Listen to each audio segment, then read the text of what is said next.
Hello, it's Nikki. How are you doing? Today I want to share with you a question that I have been working through myself. And this is going to be a practical numbers game, but also a mindset shift. That's really difficult to say. Okay, so when I first started my coaching business, I didn't know what I was doing. I was going to say, could I just flower this in a lovely way? No, I can't. I didn't know what I was doing. Certainly, I knew that coaching worked. I knew the benefits of it. I had a coach. I trained in it. But I had no idea how to talk about it on the internet. And so I invested in a lot of support. I bought courses, I bought workshops, I bought webinars, I bought tools and technology to be able to make everything work. And I was really clear about the support that I needed. And then once I was kind of set up, I went through a period of time of really then questioning what I needed. And some of the things that I'd bought, I'd perhaps bought maybe out of fear or insecurity.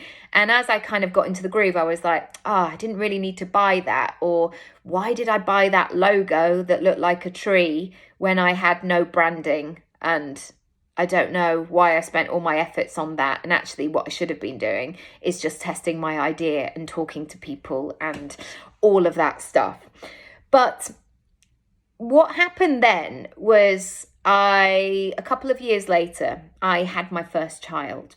And I was in a situation where my business still very much relied on me showing up. So I didn't have any online courses. My speaking gigs were starting to come, but they were very infrequent. And many of them were for exposure, that word that I really dislike. And because I was needed in that was a real tricky thing because I didn't have very much time. And after my son was born, I didn't feel like myself necessarily. And it took a long time to recover. And we were awake a lot and all of the things that come with having a new baby. And so one thing that I did was that I became really good at being really lean, like I'm taking you right behind the scenes here, but I became really good at being lean and keeping my costs so low. And I also noticed this in my life as well.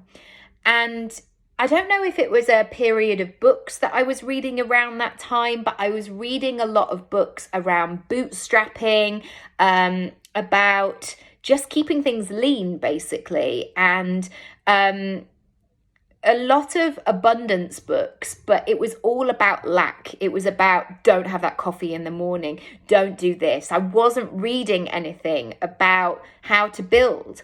And so what I did was I got smaller and smaller and smaller and shrunk my own needs and what I needed. And what happened then was actually I got really burnt out and I got really tired. And I started to be able to exist with very little. And it became not joyful. And I would end up not doing things because I thought, well, I can save money, or if I stay at home, then I don't have to spend the money. And I would do the free version. I know I've spoken about this so often, but I would do the free version all the time and I would shrink. And then I would get to a point where I really had to question, what fulfillment was I getting here? What fulfillment was I getting by being so small? And also because I had limited resources at that time of me, I wasn't growing. So I was very much kind of just bobbing along in this very safe place. And what I felt like was I had that energy for my business. This is like 2015, 2016. of that receptionist that has sat in that same chair for the last 30 years, who is so comfortable, who is so blasé, who gets really involved in weather chat and the minutiae and just the small talk. And one day I really had to look at what I was doing and what was happening, and realize that the energy that I was putting out into the world was this like, hi. It felt bland. It felt boring. It felt boring. That's what I want to say. And I somehow had become a person that I didn't want to be. And I know that I was the only one who could change this. And so I started to write a list of needs and wants. And this was also really interesting to assess because my child didn't go without at all. And to the point where we were spending loads of money probably on nonsense that you look back and you're like, why did I spend 45 quid on this creature that told me that it was going to help with sleep? Or why did I feel like I needed to buy this version of a basic vest when actually it's a vest that they're going to wear once and maybe throw up on? Like, it was a real recognition of what was going on in my life and how I felt about myself.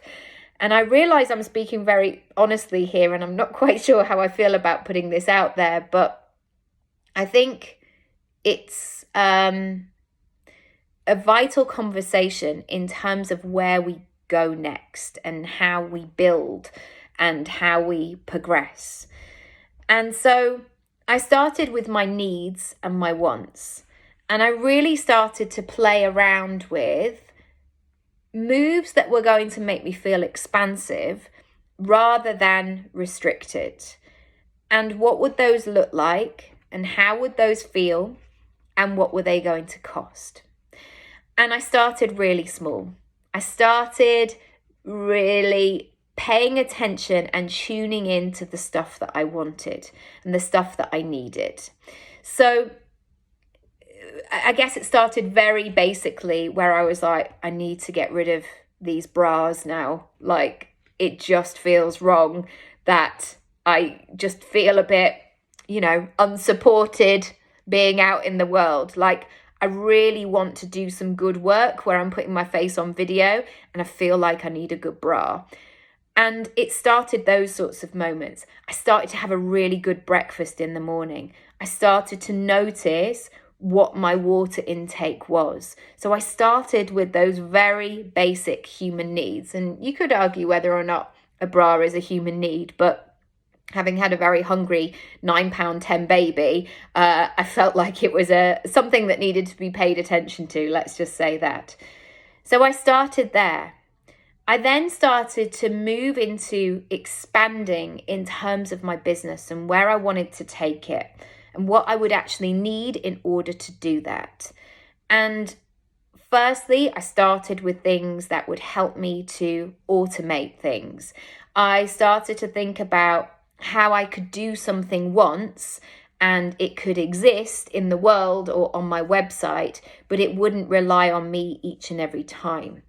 I decided to really pay attention to how I was spending my time, so I wouldn't just get stuck kind of networking or researching. I was really formidable at looking at what is going on, what you're doing, why are you doing this, etc.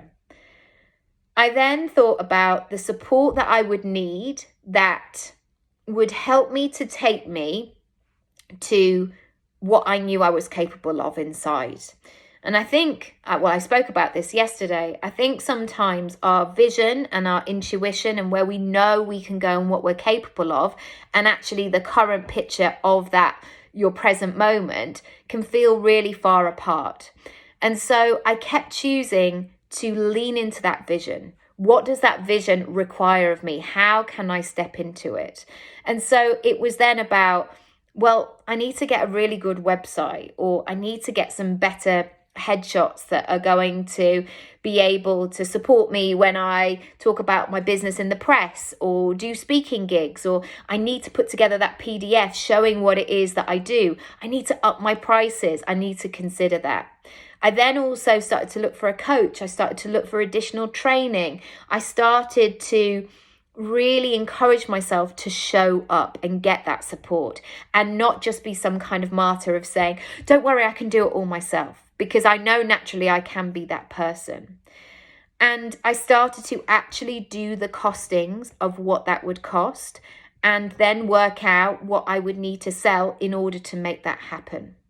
And so I urge you, going into these next few weeks, months, quarters, years, to really pay attention to what you need. Really pay attention to your wish list and what's going to help you and what's going to make you feel good in your business and your life. That's really important. Yes, you can always do the cheapest option. Yes, you can be resourceful and scrimp and save and say that you can do it by yourself. Absolutely, you can. And this is not a case of like just always throw money at it, because this is about your version of success. But what I urge you to do is also to pay attention to that. And I know that I've spent money in my business where I've maybe shared with people close to me of how much something costs, and they've kind of been shocked at the price. Or sometimes, you know, when you live in London and you say what your outgoings are, not that I'm saying that all the time, but people are shocked, like, well, you know, you could get a much cheaper house if you lived outside of London. Great, but at this time of my life, I want to live in London. And so I will work with that price, and I will work with those costings. So ask yourself, what do you need? What do you need to do in order to make this happen? And if I can help you, please let me know. I would love to support you for the next 6 months in your personal brand plan. Come on over and book a free 15-minute session with me if that would be useful. And let's build a plan, and let's do this on your terms. I don't have an agenda for you. I always say that, like, I don't have a, look, guys, this is what's happening if you want to be a success. No, I'm asking you the questions, but I'm there by your side, almost like running along the touchline going, come on, kid, you can do it. You can do it. All right. Thanks for coming to my therapy session once again. You can see where my head's at, isn't it? I'm always really reflective at this time of year, but I want to say thank you. Thank you for being here, and I'm sending lots of love, and I'll speak to you soon. Bye.